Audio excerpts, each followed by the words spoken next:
Hello everyone, मैं भी कुमार आप सभी को अपने चैनल एडवाणी पर स्वागत करता हूं। जैसा कि आप सब कोई जानते हैं, ये मेरा महाभारत सीरीज का 6th वीडियो है और ये ज्योग्राफी का सेकंड चैप्टर एग्रीकल्चर इस वीडियो में हम लोग देखने वाले हैं। एग्रीकल्चर का फर्स्ट वीडियो, सेकंड वीडियो इसके बाद आएगा, ठीक है ना। इसके पहले हम लोग देखे हुए थे रिसोर्सेज एंड डेवलपमेंट। तो रिसोर्सेज एंड डेवलपमेंट को दो series first and second video में हम लोग देख चुके हैं ऑलरेडी। तो आज हम लोग देखने वाले हैं एग्रीकल्चर और इसके बारे में समझने वाले हैं और देख रहे हैं किस तरह का ऑब्जेक्टिव इसमें आने वाला है। तो आपसे हम बार बार कहते हैं, जो भी आप पढ़िए उसका एक नोट्स बनाइए। जो भी आपसे एक्स्ट्रा क्वेश्चंस बताया जाता है, कुछ एक्सप्लेनेशन दिया जाता है, उसका भी एक नोट्स बनाइए। उससे इंपॉर्टेंट जो बात है उसको लिखिए, ताकि जरूरी नहीं है कि जितना ऑब्जेक्टिव बना के दिया जा रहा है आपको उसी में से एग्जाम में पूछा जाएगा। क्योंकि बार बार ये कंफ्यूजन है, मत रहिए जितना ऑब्जेक्टिव है उसी में से एग्जाम में पूछा जाएगा। ये एक सिंपल क्वेश्चन जैसे कि आपके एग्जाम में इस तरह का क्वेश्चन आ सकता है, ये कोई जरूरी नहीं है कि एग्जाम में इसी तरह और यही क्वेश्चन सेम आएगा। तो हम बार बार आप लोग से यही रिक्वेस्ट करते हैं कि आप लोग एक नोट्स बनाइए और उसको एग्जाम के पहले 2 दिन 4 दिन पहले एक बार रिवीजन करते रहिए। पर मतलब एक तरह से जो भी नोट्स बना रहे हैं 5 दिन 4 दिन 3 दिन पर उसको रिवीजन करते रहिए, तभी आपको वो चीज दिमाग में रहेगा। नहीं तो फिर वो जय श्री राम हो जाएगा, बात समझे कि नहीं। तो चलिए हम लोग आज चैप्टर देखते हैं, एग्रीकल्चर चैप्टर से देखते हैं क्या पढ़ना है, कैसे पढ़ना है और किस तरह का ऑब्जेक्टिव। हाँ, तो जैसे आप देख रहे हैं कि यहाँ सेकंड चैप्टर है, इस चैप्टर का नाम है एग्रीकल्चर। एग्रीकल्चर में हम लोग देखने वाले हैं कि आखिर इसमें इस चैप्टर से किस तरह का ऑब्जेक्टिव आने वाला है। हम बार बार कर रहे हैं कि इसको भी हम लोग दो सीरीज में फर्स्ट और सेकंड सीरीज में हम लोग कवर करेंगे। ये फर्स्ट वीडियो है जो आपको महाभारत सीरीज का 6th वीडियो है, लेकिन इस चैप्टर का फर्स्ट पार्ट है, ठीक है ना। सेकंड पार्ट भी इसका आने वाला है। तो चलिए हम लोग इसके ऑब्जेक्टिव को थोड़ा सा देखते हैं और समझते हैं किस तरह का आखिर ऑब्जेक्टिव है और क्या और किस तरह का क्वेश्चन बन रहा है।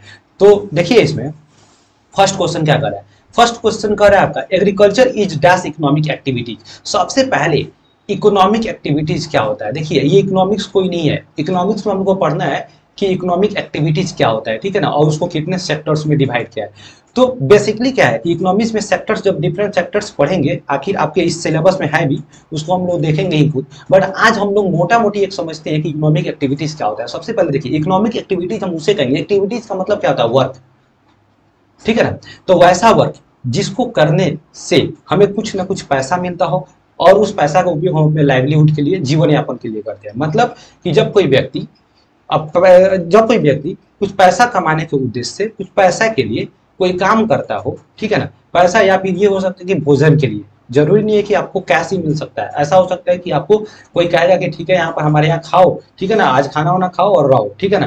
That is called also economic activities. यहाँ पर जरूरी नहीं है कि पैसा के लिए, लेकिन ये हमेशा नहीं होता है, ये रेयर केस में ऐसा होता है, ठीक है ना। तो एक तरह से आप समझिए मोटा मोटी इकोनॉमिक एक्टिविटीज उसे कहेंगे जिसको करने से हमें कुछ ना कुछ पैसा मिलता है और उससे हम अपना जीवन यापन करते हैं, नॉर्मल। अब इकोनॉमिक एक्टिविटीज को कितने सेक्टर्स में डिवाइड किया गया, अगर हम लोग इकोनॉमिक्स में देख रहे हैं तो इसको मेनली 3 वेज में डिवाइड करते हैं। ये 3 वेज कौन कौन से हैं, एक नंबर में देखेंगे तो एक नंबर में हम लोग बोलते हैं, बेसिकली यहां पर समझिए, प्राइमरी सेक्टर,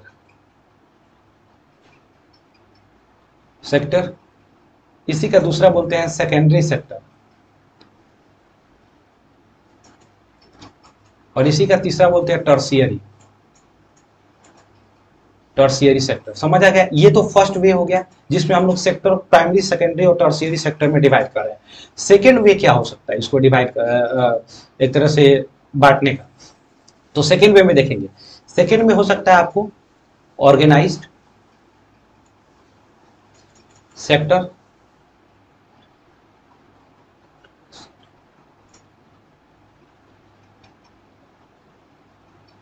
अनऑर्गेनाइज्ड सेक्टर, ठीक है ना। ये सेकेंड वे हो गया। हम दो वे देखे, एक फर्स्ट वे में देखिए कि एक प्राइमरी सेक्टर, सेकेंडरी सेक्टर और टर्शियरी सेक्टर, एक नंबर की एक्टिविटीज को बांट दिया गया। एक जो है हम लोग देख रहे हैं ऑर्गेनाइज सेक्टर, अनऑर्गेनाइज सेक्टर। तीसरा हो रहा है, तीसरा वे जो होगा पब्लिक सेक्टर, और इसी को बोलेंगे हम लोग प्राइवेट सेक्टर। तो एक तरह से हम लोग देख रहे हैं कि इकोनॉमिक एक्टिविटीज को 3 वेज में डिफरेंट सेक्टर्स में डिवाइड किए। फर्स्ट वेज है primary, secondary, tertiary, second organised और अनऑर्गेनाइज्ड, थर्ड जो है प्राइवेट और पब्लिक सेक्टर। इसमें कुछ ज्यादा नहीं पढ़ना है। जब हम different sectors of economic activity जब हम पढ़ेंगे चैप्टर में, स्पेशल चैप्टर आएगा आपका इकोनॉमिक्स में, ठीक है ना, उसमें हम लोग इसके पूरे डिटेल्स में पढ़ेंगे। बट आज हम लोग देखने वाले हैं कि ये जो है इकोनॉमिक एग्रीकल्चर जो है ये किस तरह के सेक्टर, किस तरह की इकोनॉमिक एक्टिविटीज के अंदर में आएगा। तो हम लोग एक्चुअली इसको क्या है, प्राइमरी इकोनॉमिक एक्टिविटीज में रखते हैं, ठीक है ना। ये प्राइमरी इकोनॉमिक एक्टिविटीज क्या होता है या प्राइमरी सेक्टर क्या होता है, इसी चीज को हम लोग समझने वाले हैं। चलिए प्राइमरी सेक्टर क्या होता है इसको देखते हैं थोड़ा सा। देखिए हाँ, तो हम लोग देखने वाले हैं बेसिकली कि प्राइमरी सेक्टर क्या होता है। देखिए प्राइमरी सेक्टर उस सेक्टर को बोलेंगे, उस तरह की इकोनॉमिक एक्टिविटीज को बोलेंगे जिसमें बेसिक लेवल पर किया जाता है, जिसमें वस्तु, जिसमें जो रिसोर्सेज होगा वो नेचुरली ग्रो किया हो और उसमें कोई व्यक्ति काम करके उससे पैसा कमाता है, उससे अपने जीवन यापन लाइवलीहुड चलाता है, उसे कहेंगे हम लोग प्राइमरी एक्टिविटीज या प्राइमरी सेक्टर। इसे एग्रीकल्चर सेक्टर भी कहा जाता है।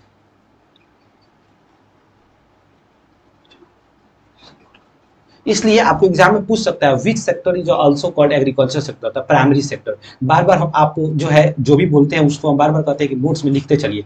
अब एग्रीकल्चर सेक्टर या प्राइमरी सेक्टर बात समझ आया, जो क्या होता है नेचुरल रिसोर्सेज से क्या होता है एसोसिएट होता है, जिसका संबंध नेचुरल रिसोर्सेज होता है। ये एक बेसिक सेक्टर होता है जिसके बिना कोई भी सेक्टर्स में काम, एक तरह से रॉ मटेरियल एक तरह से जो निकाला जाएगा, रॉ मटेरियल जो प्राप्त होता है वो प्राइमरी सेक्टर से ही काम होता है, प्राइमरी सेक्टर से ही प्राप्त होता है। प्राइमरी सेक्टर के बिना कुछ मतलब इकोनॉमिक एक्टिविटी संभव ही नहीं है, किसी भी तरह कोई भी इकोनॉमिक एक्टिविटी संभव नहीं। सारा का सारा एक्टिविटीज किस पर डिपेंड होता है, प्राइमरी सेक्टर पर, एग्रीकल्चर सेक्टर पर। सोचिए एक बिस्किट की फैक्ट्री में, बेकरी फैक्ट्री में जाते हैं, वहां बिस्किट्स बनाना है तो क्या करते हैं, वहां का जो रॉ मटेरियल है वो कहां से लाएंगे, वो एग्रीकल्चर से लाएंगे, ठीक है ना। एक मशीन बनाना है, वहां से जो लोहा आएगा, स्टील से आएगा, वो कहां से आएगा, माइनिंग से आएगा। तो ये सारा का सारा जो एक्टिविटीज है वो कहां पे है, प्राइमरी एक्टिविटी। अब आपसे क्वेश्चन पूछा जाता है which type of activities came under primary activities, यहां पर समझना है। जैसे मान लीजिए agriculture, agriculture, mining, fishing, forestry, dairy, husbandry, ये सारा जो एक्टिविटीज है वो किसके अंतर्गत आएगा, आपको प्राइमरी सेक्टर के अंतर्गत आएगा, या फिर उसी कहेंगे एग्रीकल्चर सेक्टर के अंतर्गत आएगा, ठीक है ना। तो यहाँ पर आपको कोई दिक्कत नहीं होगा, समझ आ गया होगा कि प्राइमरी सेक्टर क्या होता है, एग्रीकल्चर सेक्टर क्या होता है। और इससे जो भी वस्तुएं प्राप्त होंगी, इससे जो भी सब्सटेंसेस प्राप्त होता है वो फॉरवर्ड होता है सेकेंडरी सेक्टर में। इसीलिए इसको कहा जाता है ये फॉरवर्ड कहाँ होगा, सेकेंडरी। प्राइमरी के बाद सेकेंडरी, सेकेंडरी के बाद टर्शियरी। और सेकेंडरी सेक्टर को इंडस्ट्रियल सेक्टर भी बोलते हैं। इसको क्या बोलेंगे, इंडस्ट्रियल सेक्टर। थोड़ा सा आप यार ध्यान से पढ़ोगे तो सब समझ आएगा। इसको क्या बोलेंगे, इंडस्ट्रियल। सेकेंडरी सेक्टर को बोलेंगे इंडस्ट्रियल सेक्टर। सोचिए यहाँ से हम गेहूं का उत्पादन करते हैं, गेहूं का उत्पादन करके उसे बिस्कुट्स बनाना है, हम कहाँ भेजेंगे, इंडस्ट्री में भेजेंगे। इंडस्ट्री में वहां पर रॉ मटेरियल को तैयार किया जाएगा, उससे बिस्कुट बनाया जाएगा। अब वो बिस्किट्स बना के कहाँ पे जाएंगे, दुकान में जाएंगे। तो जो वो बिस्किट्स बना करके दुकान में लाया गया, तो वो दुकान जो शॉप खोला गया या मॉल वॉल खोला गया, वो किसका उदाहरण है, tertiary sector. Tertiary sector production नहीं करता है, बस हम लिखनी। टर्शियरी सेक्टर जो प्राइमरी सेक्टर से सेकेंडरी सेक्टर में आता है, सेकेंडरी सेक्टर उसको क्या करता है, फिनिश्ड गुड में बदलता है। अब यहाँ से क्वेश्चन पूछेगा कि fish sector is basically called finished sector. तो फिनिश्ड सेक्टर किसको कहेंगे, सेकेंडरी सेक्टर, क्योंकि फिनिश्ड मटेरियल का निर्माण कहाँ पे होता है, प्रोडक्शन कहाँ पे होता है, इंडस्ट्रियल सेक्टर में। समझ आ गया। तो यहाँ पर प्राइमरी सेक्टर सबसे ज्यादा इंपॉर्टेंट है, लेकिन सबसे कम फायदा किसमें होता है, प्राइमरी सेक्टर में। उससे ज्यादा फायदा किसमें होता है, इंडस्ट्रियल सेक्टर है। लेकिन सबसे ज्यादा फायदा अगर देखा जाए, प्रॉफिट देखा जाए, वो कहाँ पे होता है, वो कहाँ पे होता है, टर्शियरी सेक्टर में। देखिए टर्शियरी सेक्टर जैसे स्कूल हो गया, ठीक है ना। प्राइमरी सेक्टर के लिए जगह ज्यादा चाहिए। प्राइमरी जैसे खेती करना है, सोचिए 2 कट्ठा अगर खेत है, उसमें अगर हम कोई भी खेती करते हैं, गेहूं का उपज करते हैं, तो साल में मान लीजिए 4 क्विंटल गेहूं हो रहा है, जिसका मूल्य अगर देखेंगे तो 1 क्विंटल का 2000 सपोज मान लेते हैं, तो 8000 रुपया हमको 6 मंथ में, मान लो पूरा का पूरे साल में हम 20,000 रुपया कमा रहे हैं। पूरे ईयर में देख रहे हैं कि इससे 4 कट्ठा जो खेत है उसमें 20,000 रुपया कमा रहा है। सोचिए किसी का 4 कट्ठा खेत में स्कूल खोल देता है या कोई इंडस्ट्री खोल देता है, ठीक है ना, उससे कितना पैसा कमाएगा। तो एग्रीकल्चर जो बेसिक सेक्टर है, इसमें लोगों का कम फायदा होता है, मेहनत ज्यादा होता है, कम फायदा होता है। इसलिए इसमें किसानों को देखिएगा ज्यादा से ज्यादा लोग गरीब होते हैं। इसलिए इस सेक्टर्स में जितने भी लोग जुड़े होते हैं प्राइमरी सेक्टर में, वो लोग गरीब होते हैं, बस हम देख लें। लेकिन इंडस्ट्रियल टर्शियरी सेक्टर से जुड़े हुए लोग जो है ये ज्यादा धनी होते हैं, इनका इनकम भी ज्यादा होता है। और जो अगर बात करें कि देश के कैपिटल इकोनॉमी में सबसे ज्यादा जो योगदान होता है वो टर्शियरी सेक्टर का होता है। अब पूछेगा इसमें आपसे क्वेश्चन कि किसी भी नेशन के जीडीपी में या फिर वहाँ की इकोनॉमी में सबसे ज्यादा योगदान रोल किसका होता है, तो टर्शियरी सेक्टर का। सबसे ज्यादा पैसा टैक्सेज कहाँ से आता है, टर्शियरी सेक्टर से आता है, ठीक है ना। उससे कम प्राइमरी से, और सबसे कम कहाँ से आता है, सेकेंडरी सेक्टर से, सॉरी सबसे कम प्राइमरी सेक्टर से आता है। बात समझ आ गया, यहाँ पर कोई भी कंफ्यूजन नहीं हुआ होगा। आ गया समझ, प्राइमरी सेक्टर क्या होता है, सेकेंडरी सेक्टर क्या होता है, टर्शियरी सेक्टर। सेकेंडरी सेक्टर में इंडस्ट्रियल सेक्टर को, सेकेंडरी सेक्टर को इंडस्ट्रियल सेक्टर कहते हैं, टर्शियरी सेक्टर को हम लोग क्या कहते हैं, आपको सर्विस सेक्टर भी बोलते हैं, टर्शियरी सेक्टर को सर्विस सेक्टर। क्वेश्चन आपसे नहीं छूटना चाहिए, सेकेंडरी सेक्टर को इंडस्ट्रियल सेक्टर, टर्शियरी सेक्टर को सर्विस सेक्टर। सबसे ज्यादा जीडीपी या फिर जो नेशन इकोनॉमी में रोल किसका होता है, टर्शियरी सेक्टर का, इसमें कोई दिक्कत नहीं होगा। अब देखेंगे टर्शियरी सेक्टर के अंदर क्या आता है, मॉल हो जाएगा, बैंकिंग हो जाएगा, शॉप हो जाएगा, ट्रांसपोर्टेशन हो जाएगा, ये सारा का सारा टर्शियरी में। इंडस्ट्री वगैरह कहाँ पे आ जाएगा, सेकेंडरी में, आपको कोई दिक्कत नहीं होगा। तो यहाँ पर एग्रीकल्चर कौन सा हो जाएगा, प्राइमरी सेक्टर। नेक्स्ट हम लोग देखते हैं, देखिए correct, which one of the following describe a system of agriculture where a single crop is grown in a large scale.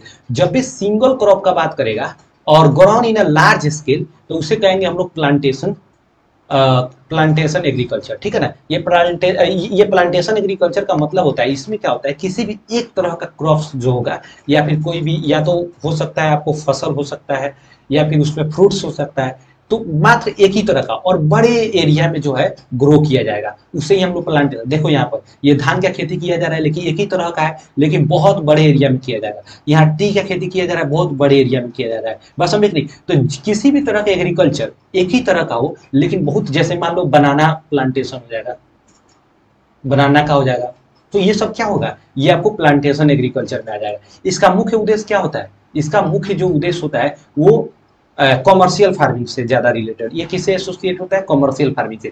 अब इसमें जो उत्पादन किया जाएगा वो सब्सिस्टेंस के लिए नहीं किया जाएगा, जीवन यापन के लिए नहीं किया जाएगा, या लाइवलीहुड केवल चलाने के लिए नहीं किया जाएगा, ठीक है ना। उससे पैसा कमाने के लिए, या फिर ये सब जो होंगे इंडस्ट्रियल बेस्ड एग्रीकल्चर भी आ जाएंगे। तो ज्यादा कुछ दिमाग लगाने की जरूरत नहीं है, जब भी पूछेगा single crop grow in a large scale, तो प्लांटेशन एग्रीकल्चर।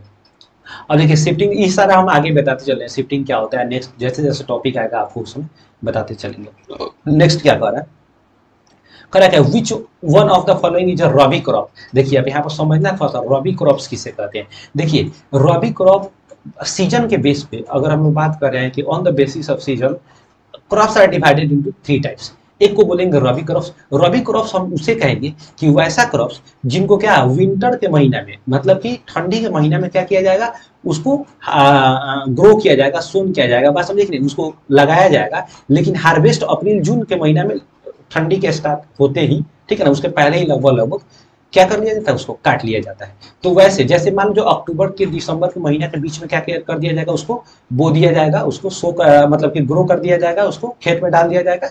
और हार्वेस्ट कब किया जाएगा, जैसे ही गर्मी आने वाला होगा, मानसून का टाइम आएगा, उसके पहले ही उसको क्या कर लिया जाता है, काट लिया जाता है। जैसे अप्रैल से लेकर जून के महीना में काट लिया। जैसे देख लो व्हीट, बार्ली, पीस, ग्राम, मस्टर्ड, ये सब क्या है तुम्हारा, रबी हो जाएगा, रबी क्रॉप, सॉरी रबी क्रॉप्स हो जाएगा। अब सेकंड आता है खरीफ फसल। खरीफ फसल उसे कहेंगे जिसको क्या किया जाता है, बेसिकली हम लोग इसको विंटर क्रॉप्स भी बोलते हैं। इसको ठंडी के महीने में सबसे ज्यादा क्या किया जाता है, इसको सॉरी मानसून क्रॉप, अरे यार इसको क्या बोलेंगे हम लोग, खरीफ फसल को मानसून क्रॉप्स भी बोलते हैं। एक्चुअली जैसे ही मानसून का शुरुआत होता है, उसी समय में, जैसे जून जुलाई का महीना होता है, उसी समय में क्या किया जाता है, इसको बो दिया जाता है खेत में। लेकिन काटा कब जाता है, जब एक तरह से ठंडी का शुरुआत होने वाला होगा, ठीक है ना, उस समय में काटा जाता है, ठीक है ना। खरीफ फसल के अंदर पैडी, मेन रूप से पैडी, मेज, ज्वार, बाजरा, रागी, ये तीनों को मिलाकर मिलेट्स बोलते हैं।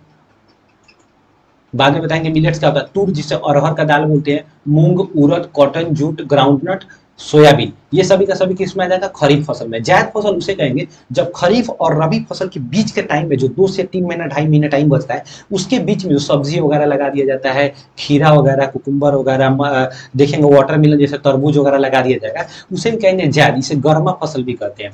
एक्चुअली क्या होता है कि इस फसल को उगाने से लोगों का एक्स्ट्रा बेनिफिट्स हो जाता है। तो जो किसान, जो फार्मर्स जो होते हैं, ज्यादा एक्टिव होते हैं, उनको ये टाइम मिल पाता है कि वो टाइमली अगर खेती करेंगे। सपोज मान लीजिए कि इधर वाले लोग जो है अप्रैल के करीब करीब तक, मान लीजिए अप्रैल मई तक क्या कर रहे हैं, इधर खेती कर रहे हैं, तो 4 से 5 महीना, मैक्सिमम 5 महीना तक उनका जो है फसल हो जाता है। तो वो शुरुआती में अगर देख रहे हैं यहाँ पर, तो अक्टूबर तक लगभग लगभग सॉरी, यहाँ पर मान लीजिए अक्टूबर में ही बो दिए, अक्टूबर नवंबर तक बो दे रहे हैं, तो सपोज ये अप्रैल मई तक काट लेंगे, बीच में जून जुलाई बच जाता है, ठीक है ना। तो जून जो अप्रैल जून जुलाई ये तीनों में 2.5 महीने के बीच में बच जाता है। तो लास्ट में इधर से क्या करेंगे, वो लोग के पास अगर समय बच रहा है तो जुलाई तक इधर से ये लोग हार्वेस्टिंग करेंगे, सोन करेंगे, तो बीच में समय जो 2.5 महीना बचता है उसमें ये वाला फसल लगा देंगे। मान लीजिए कोई सब्जी लगा दे रहे हैं, वाटरमेलन तरबूज लगा दे रहे हैं, खीरा का खेती कर लेंगे, कुकुम्बर, ठीक है ना। तो इससे इनका एक्स्ट्रा बेनिफिट्स होता है और इसमें वैसा ही किसान सक्सेस हो पाता है जो एक्टिव और टाइमली खेती करते हैं। नहीं तो बहुत सारे किसान इसको इस टाइमिंग को पकड़ नहीं पाते हैं, क्योंकि उनके पास जो होते हैं ना, ऐसे बिहार का किसान जो होते हैं वो ज्यादा एक्टिव नहीं होते हैं, बस उनको खाने भर के लिए उपजा लेते हैं, बाकी काम उनसे कोई मतलब नहीं होता है। तो आई होप समझ आ गया। सीजन के बेस पर पूरे क्रॉप्स को 3 टाइप से बांटा गया, रबी, खरीफ और जायद। यहाँ पर देखिए अब पूछा है रबी क्रॉप्स किसे कहेंगे, तो रबी क्रॉप्स हम लोग किसे कहेंगे, बेसिकली यहाँ पर ग्राम, मिलेट्स, कॉटन, यहाँ पर ग्राम को रबी क्रॉप्स किसको कहेंगे, ग्राम को कहेंगे। चन्ना को हम लोग क्या बोलेंगे, रबी क्रॉप्स। राइस, मिलेट्स, कॉटन, ये सब क्या बोलेंगे हम लोग, खरीफ फसल। आगे देखते हैं हम लोग नेक्स्ट। देखिए correct, which one of the following is leguminous crops. देखिए जब भी लेज्यूमिनस क्रॉप्स बोलेगा तो उसमें पल्सेस वगैरह, दाल वगैरह उसमें आ जाता है, बस समझे कि नहीं। तो याद रखना आपको, लेज्यूमिनस क्रॉप्स किसको कहेंगे, पल्सेस को, दाल को बोलेंगे। अगर इसमें पल्सेस नहीं लिख रहा है लेकिन उसमें बोल देगा, मान लीजिए कि आपको दे देता है तूर, ग्राम, मटर, पी, ये सब क्या है, लेज्यूमिनस क्रॉप्स का उदाहरण है। नेक्स्ट करेक्ट है, how much time is consume in preparing cotton. देखिए कॉटन को उगाने में सबसे ज्यादा टाइम लगता है, लगभग 6 से 8 मंथ टाइम लगता है। कॉटन को उगाने में ज्यादा टाइम लगता है, इससे भी ज्यादा टाइम शुगर केन को लगता है। शुगर केन को ग्रो करने में मिनिमम 10 to 11 मंथ के करीब करीब लगता है, इसलिए इसको हम पकड़ लेते हैं 1 ईयर टाइम लगता है शुगर केन को डेवलप करने में, ठीक है ना, उसको उगाने में। और कॉटन को उगाने में 6 to 8 मंथ का टाइम लगता है। आई होप ये वाला बात समझ आ गया होगा। नेक्स्ट चलते हैं। Which of the following pulses do not help in restoring the fertility। देखिए जब भी हम पल्स लगाते हैं, बोलते हैं ना फसल जो क्रॉप साइकिल, क्रॉप साइकिल क्या होता है, दो फसलों के बीच कभी भी हमेशा ध्यान में रखना कि उसमें क्या लगा जाता है, पल्सेस का, ठीक है ना, पल्सेस का खेती किया जाता है। क्यों, क्योंकि पल्सेस जो होते हैं ना वो नाइट्रोजन फिक्सेशन, मतलब नाइट्रोजन फिक्स करने में, सोयल में फिक्सेशन में बहुत ही ज्यादा इंपॉर्टेंट रोल प्ले करते हैं। क्यों, क्योंकि जो पल्सेज होती हैं उनके जड़ जो होता है ना, उनका जड़ काफी झिल्लीदार होता है और इसमें राइबोजियम एक तरह से जीवाणु जो है, बैक्टीरिया वगैरह पाया जाता है। बात समझे कि नहीं। वो क्या करता है कि वायुमंडल से, एटमोस्फेयर से नाइट्रोजन को एब्जॉर्ब करके मिट्टी में क्या करता है, फिक्स करता है। इससे मिट्टी क्या होता है, उपजाऊ होता है। इसलिए पल्सेज को जो है एक तरह से ये नाइट्रोजन फिक्स, मतलब कि नाइट्रोजन फिक्स करने का एक क्या मीडियम माना जाता है। इसलिए दो फसल, जब भी हम दो फसल बोते हैं कोई भी, जैसे मान लीजिए एक रबी में हम लोग, मान लीजिए हम लोग बोते हैं सपोज व्हीट को, और खरीफ में राइस को हम लोग बोते हैं, लेकिन इसके बीच में अगर हम लोग टाइम मिलता है तो हम लोग क्या करते हैं, पल्स को भी लगा लेते हैं। दाल को कोई ना कोई एक दाल वाली फसल, दलहन फसल को लगा देंगे, जिससे क्या होगा कि मिट्टी जो होती है फिर से उपजाऊ बन जाती है। सो इसे कहते हैं फसल मतलब क्रॉप साइकिल। क्रॉप साइकिल का मतलब होता है दो फसलों के बीच किसी अन्य फसलों को लगाना, या फिर लगातार किसी एक फसलों को नहीं बोना, बदल बदल करके बोने की प्रक्रिया जो होती है, प्रोसीजर जो होती है, क्रॉप साइकिल कहलाता है। तो इसमें भी क्या होता है कि एक ऐसा जो क्रॉप्स होता है जो क्या करता है, नाइट्रोजन फिक्सेशन में जो होता है, नाइट्रोजन फिक्स करने में उसका रोल प्ले नहीं करता है, मतलब ज्यादा इंपॉर्टेंट रोल नहीं करता है, नाइट्रोजन फिक्स करता ही नहीं है। तो वो कौन है, अरहर। अरहर का जो दाल आप लोग नाम सुने होंगे, ठीक है ना, जिसको हम लोग बेसिकली तूर बोलते हैं। ये अपवाद है, एक्सेप्शन है। ये ऐसा दाल है जो क्या करता है, मिट्टी में नाइट्रोजन को फिक्स नहीं करता है, इसीलिए अरहर ज्यादा लोग बोना नहीं चाहते, जिसकी वजह से मिट्टी क्या हो जाती है, बंजर हो जाती है तुरंत। समझ आ रहा होगा ये वाला बात। चलिए नेक्स्ट करा क्या, which of the state is major producer of cotton in India. Cotton का सबसे मेजर प्रोड्यूसर गुजरात है। याद रखना है आपको, कॉटन सबसे अधिक कहाँ पे होता है, गुजरात में। कर्नाटका में कॉफी सबसे अधिक होता है, महाराष्ट्र में सबसे अधिक प्याज होता है, वेस्ट बंगाल में सबसे अधिक राइस होता है। नेक्स्ट हम लोग देखते हैं, क्वेश्चन क्या कर रहा है, coffee cultivation is firstly introduced in dash. Coffee cultivation, coffee को सर्वप्रथम किस एरिया में उगाया गया हुआ था। देखिए कॉफी को सर्वप्रथम बाबा बुदन हिल्स में, जो कि बेसिकली कर्नाटक और तमिलनाडु वाली एरिया में सबसे ज्यादा देखने को, सबसे पहले जो है इस एरिया में जो है उगाया गया था, उसका कल्टीवेशन किया गया था। इसलिए कॉफी का कल्टीवेशन सर्वप्रथम अगर पूछेगा कहाँ पे होता है, तो कॉफी का कल्टीवेशन सबसे पहले ये कर्नाटक वाला एरिया, कर्नाटक, केरल और तमिलनाडु वाला एरिया में बेसिकली दिख रहा है, क्योंकि जो बाबा बुदन हिल्स, नीलगिरी के जो पहाड़ी है, इसी एरिया में सबसे पहले जो है कॉफी का कल्टीवेशन किया गया था। कॉफी सबसे अधिक पूछेगा कहाँ पे है, तो कर्नाटक में। कॉफी का उत्पादन सबसे अधिक कहाँ पे होता है, कर्नाटक में।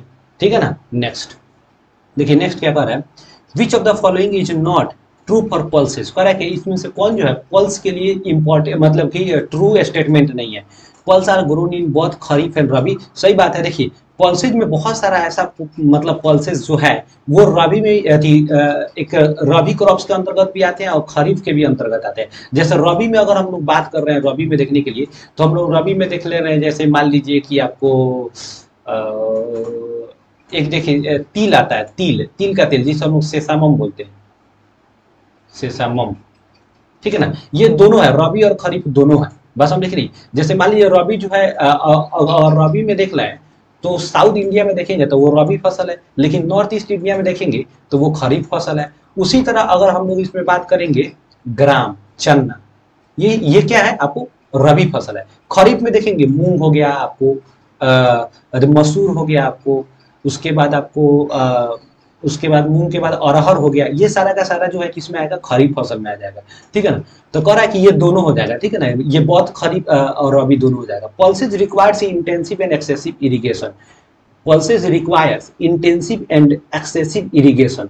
पल्स को जो है intensive and excessive irrigation, pulses को ज्यादा इरिगेशन चाहिए ही नहीं। गजब वाला ये वाला नहीं होगा। कह रहा है क्या, नॉट ट्रू पूछ रहा है। They are grown in rotation to replenish fertility the soil.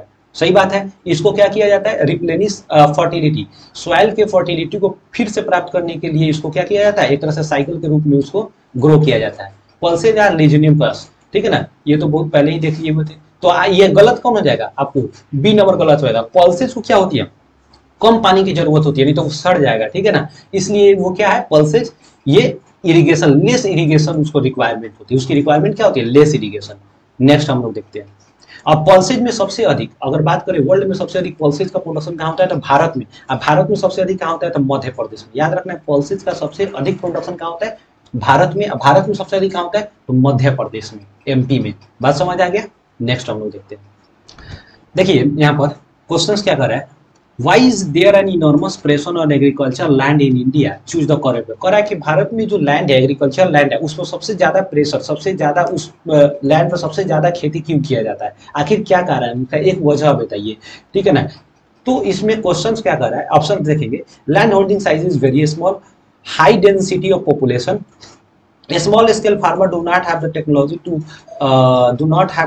to have a lot of produce, farmer of less land holding are not able to afford the right technique of farming। देखिए ये questions क्या कर रहा है, उसके बाद option को समझेंगे तो आपको समझ आएगा। कर रहा है क्या कि why is there an enormous pressure on agriculture land in India। Bharat में जो एग्रीकल्चर लैंड है उस पर इतना ज्यादा प्रेशर, इतना ज्यादा उस पर खेती क्यों किया जाता है, आखिर क्या कारण है कि लोग जो है एकदम से चढ़े रहते हैं। तो उसका सबसे बड़ा कारण जो है, land holding size is very small.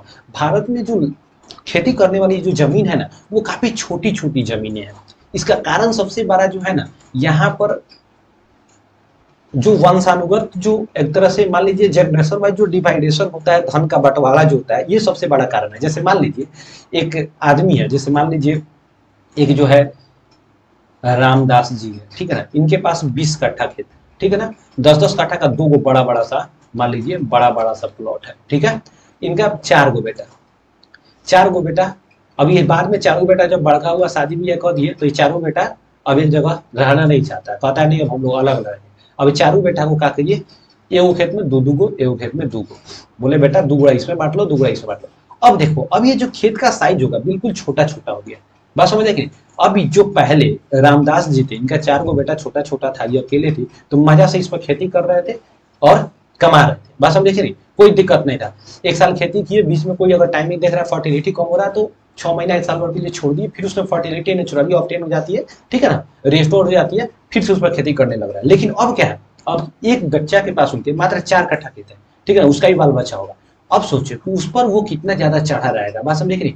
तो यहाँ पर क्या हो रहा है कि एक तरह से धीरे धीरे जो लैंड का साइज है हमारे इंडिया में, वो क्या हो रहा है, जनरेशन वाइज डिवाइडेशन की वजह से क्या हो रहा है कि वो छोटा होते जा रहा है, जिसकी वजह से क्या हो रहा है कि उस लैंड पर सबसे ज्यादा प्रेशर हो रहा है। अब मान लीजिए छोटा एक बच्चा है, अब उसको प्रेशर लगाइए, नहीं वो तुम दिन भर में 1,000 रुपया कमा के लिया, ठीक है ना, और नहीं कमा के तो दिन में रात याद दीजिए, खूब बढ़िया से उसको मारी। तो उस सिचुएशन में क्या होता है कि आदमी प्रेशर में आएगा, धीरे धीरे धीरे उसका हेल्थ बिगड़ेगा, हेल्थ बिगड़ेगा धीरे धीरे तो बेचारा मर ही जाएगा, एक ऐसा समय का। वही हाल होता है हमारे यहाँ एग्रीकल्चर लैंड के साथ।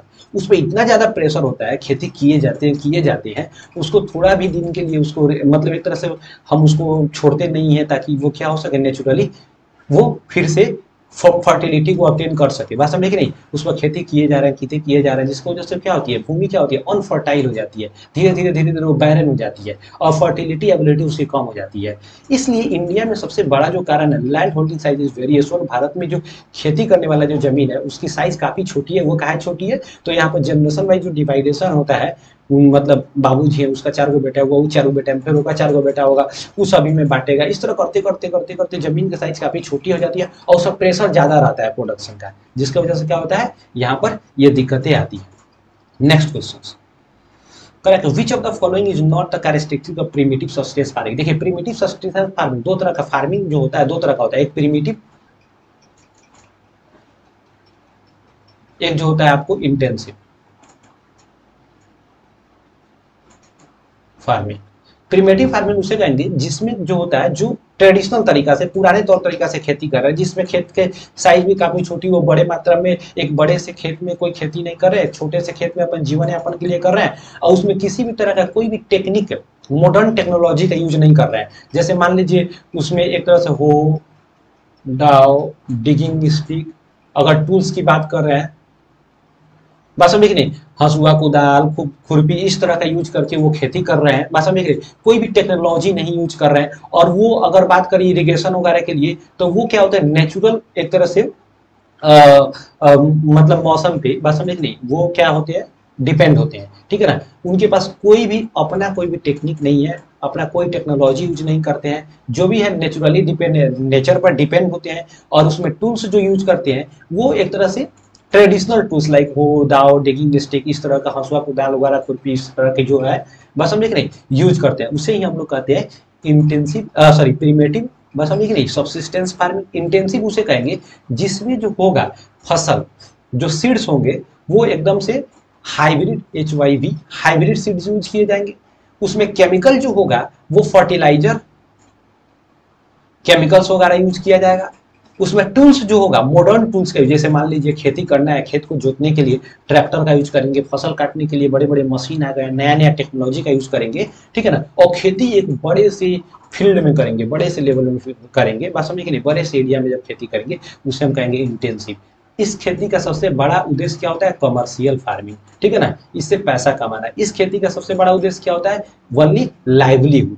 समझ आ गया, ये लाइवलीहुड के साथ साथ कमर्शियल, मतलब एक तरह से बात करें तो ये पैसा कमाने के उद्देश्य से भी खेती किया जाता है। एक तो खाने के लिए उगाल ली है, बाकी जो बचा उसको बेच लिए। दोनों में समझ आ गया। प्रिमेटिव मतलब क्या हो जाए, जो ट्रेडिशनल तरीका से कर रहा है। इंटेंसिव मतलब क्या है, जो मॉडर्न टेक्नोलॉजी का उपयोग करके एकदम से हाई लेवल में क्या है, प्रोडक्शन कर रहे हैं, उसे इंटेंसिव कहेंगे। तो यहाँ पर क्या कर रहा है, विच of the following not characteristic of primitive, small patches of land, ये तो है इसका। Primitive tools, dependency of monsoon technology, इसमें टेक्नोलॉजी का यूज नहीं किया जाता है, मॉनसून पर डिपेंड होते ही है। स्मॉल पैचेज ऑफ लैंड, छोटी छोटी जमीन की टुकड़ी होती है। प्रिमिटिव टूल्स लाइक की हो, दाव, डिगिंग स्टिक, ये सब का प्रयोग किया जाता है। समझ आ गया। नेक्स्ट देखिए क्वेश्चन क्या है, choose the correct match pair about the primitive agriculture in India from the following option. इस ऑप्शन में देखना है कौन सा ऑप्शन जो है, जो पेयर है वो जो है करेक्ट है। इसमें देखना दहिया मध्य प्रदेश, ये तो सही है, मध्य, कुमारी झारखंड गलत, खील आंध्र प्रदेश गलत, और कोमन कॉमन कर्नाटका गलत। देखिए इसमें जो है दहिया जो है बेसिकली झूमिंग कृषि जो किया जाता है, स्लैश एंड बर्न एग्रीकल्चर, वो MP में, मध्य प्रदेश में दहिया बोला जाता है। बाकी अलग अलग जगहों पर जो है अलग अलग नाम से जो है slash and burn agriculture one agriculture के नाम से जाना जाता है। इसमें क्या होता है, एक छोटी छोटी जमीन की टुकड़ी होती है, और ये जो है सबसे ज्यादा जो है ट्राइबल्स लोग करते हैं। इसमें छोटी छोटी जमीन की टुकड़ी होती है, इसमें लोग क्या करते हैं कि जमीन पर देखते हैं बहुत ज्यादा खरपतवार है तो उसको काट देते हैं, उसमें जला वला देते हैं। जलाते हैं इसलिए ताकि उससे जो भूस उसका जो राख वगैरह होता है, इससे उसमें थोड़ी सी जो जमीन में होती है फर्टिलाइज, मतलब कि थोड़ी सी फर्टाइल हो जाएगी, उसमें एक तरह से खादर कह जी भी उसे, ताकि खेत में जो होती है फर्टिलिटी बन जाएगी। इसको वजह से जला देते हैं और छोड़ देते हैं, ठीक है ना। और उसके बाद वो खेती करना शुरू कर देते हैं। फिर 2-3 साल खेती करते हैं, देखते हैं कि उसको क्या है, उसको मतलब देख रहे हैं कि इसका फर्टिलिटी खत्म होने वाला है, तो उसको छोड़ करके दूसरे जगह पे जाते हैं, छोटी सी एक लैंड की टुकड़ी को फिर फ्रेश करते हैं, उसमें खेती करने लगते हैं। इसको शिफ्टिंग एग्रीकल्चर भी बेसिकली कहा जाता है। इस खेती को नॉर्थ ईस्ट इंडिया में देखेंगे, जो 7 सिस्टर स्टेट है उसमें से मैक्सिमम जो जैसे 4 गो स्टेट्स है जो है, आसाम, मेघालय, मिजोरम, मणिपुर, नागालैंड, ठीक है ना। इन सभी एरिया में जो है झूम कृषि कहते हैं। अलग अलग, जैसे मणिपुर में बोलता है ये पामलो बोला जाता है, तो अलग अलग जगह पे जो है अलग अलग नाम से जाना जाता है। यहाँ पे एक लिस्ट दे दी है, आप याद कर लीजिएगा। मैक्सिमम जो क्वेश्चन इसी से आते हैं, इससे बाहर का क्वेश्चन नहीं आता है। नेक्स्ट देखिए, करा क्या, Aus, Aman, Boro are types of which crop. ये जो है एक तरह से प्रजाति होता है, एक तरह से चावल का, राइस का, ठीक है ना। तो ये पैडी यानी धान, इसी को राइस भी बोलते हैं। बाद में ले आते हैं इसको, तो ऊपर से खोइया निकाल दिया जाता है तो राइस बन जाता है, ठीक है ना। तो ये किसका प्रजाति है, किसका टाइप है, तो ये राइस का टाइप है। करा क्या, a type of millets rich in iron, calcium and other micronutrients in and रोगस। इसमें कह रहा है क्या कि सबसे अधिक आयरन, कैल्शियम वगैरह कौन सा क्रॉप्स में पाया जाता है, तो रागी। याद रखिएगा, बेसिकली क्या है कि बाजरा, ज्वार और रागी, ये तीनों को मिलाकर मिलेट्स कहते हैं। ये तीनों को क्या बोलते हैं, मिलेट्स, मिलेट्स कहते हैं। और मिलेट्स में जो बात करेंगे, ये रागी जो होता है, आखिर मिलेट्स क्यों कहते हैं, इसको कोर्स क्रॉप भी कहते हैं। इनको क्या होता है कि इनको लेस वाटर रिक्वायर होता है, ये गर्मी के मौसम में भी बहुत अच्छे ढंग से ग्रो कर जाते हैं, ठीक है ना। और इसमें न्यूट्रिशन से ज्यादा पाया जाता है। तो पूछेगा कोर्स ग्रेन किसे कहेंगे, कोर्स क्रॉप किसे कहेंगे, तो बाजरा, ज्वार और रागी को। इन सभी में सबसे ज्यादा न्यूट्रिशन वगैरह किसमें पाया जाता है, तो रागी में पाया जाता है। सबसे कम वाटर जो जरूरत पड़ती है मतलब कि किसी फसल को, तो वो क्या है, मिलेट्स को। तो मिलेट्स में कौन कौन सा आ जाएगा, क्रॉप्स आ जाएगा, बाजरा, ज्वार और रागी। इतना बात समझ आ गया, कोई दिक्कत नहीं है, ठीक है ना। Next, coarse grain. Coarse grain भी उसी को कहता है, बाजरा, ज्वार और रागी को, तीन को कोर्स ग्रेन। रबी, व्हीट। देखिए रबी फसल जो होता है वो व्हीट को कहा जाता है बेसिकली। खरीफ फसल जो होता है बेसिकली राइस को कहा जाता है। और जायद वाटरमेलन को। तो इसमें से आपको चूज करना है कि इसमें जो है खरीफ में कौन कौन सा आ जाएगा। मेज, इसमें राइस नहीं दिया, मेज दिया हुआ ना। मस्टर्ड, मस्टर्ड तो हो जाएगा आपका रबी। पीज और वेजिटेबल, वेजिटेबल तो ये होगा नहीं। पीज बेसिकली क्या हो जाएगा, आपको रबी में आ जाएगा। तो इसमें मेज कहाँ आ जाएगा, आपका खरीफ फसल। कोई दिक्कत इसमें, मेज कहाँ पे आ जाएगा, खरीफ फसल में। Rice requires high humidity with, correct है, rice requires high humidity with an annual rainfall. Rice को एनुअली कितना रेनफॉल की जरूरत होती है, तो एबव 100 सेंटीमीटर। देखिए राइस जो है इसको पानी की सबसे ज्यादा जरूरत होती है, रिक्वायरमेंट इरिगेशन के सबसे ज्यादा है। तो ये सबसे ज्यादा उस एरिया में डेवलप होता है जहां पे सबसे ज्यादा पानी होती है, सबसे ज्यादा वर्षा होता है। तो देखिएगा वेस्ट बंगाल में राइस का सबसे ज्यादा, भारत में सबसे ज्यादा वेस्ट बंगाल में राइस का क्या होता है, खेती होता है। कहेंगे उससे भी ज्यादा तो बारिश होता है आपको मेघालय वगैरह में, ठीक है ना। तो मेघालय में क्यों रहते हैं, देखिए वो एक पहाड़ी इलाका है, वहाँ का जो सॉइल है वो उसके लायक नहीं है जहाँ पर राइस का प्रोडक्शन किया जा सके। लेकिन आप देखेंगे वेस्ट बंगाल जो है बेसिकली, वेस्ट बंगाल वाला एरिया जो देखेंगे, ये क्या है, आपको समुद्र किनारे बसा हुआ एरिया है और यहाँ पर पानी बहुत अच्छे ढंग से हो जाता है, इसलिए यहाँ पर राइस का जो प्रोडक्शन है सबसे ज्यादा होता है, ठीक है ना। तो यहाँ पर कोई दिक्कत, यहाँ तक कोई दिक्कत नहीं हुआ होगा। नेक्स्ट वीडियो में हम लोग देखेंगे नेक्स्ट चैप्टर के साथ, नेक्स्ट क्वेश्चन के साथ, क्योंकि ये काफी लंबा वीडियो हो जा रहा है। तो आज जो है 16 तक नहीं रहने दे रहा है। तो आज के लिए बस इतना ही। जय हिंद। आप इसका एक नोट्स बना लीजिएगा, उसको रिपीट भी करते रहिएगा।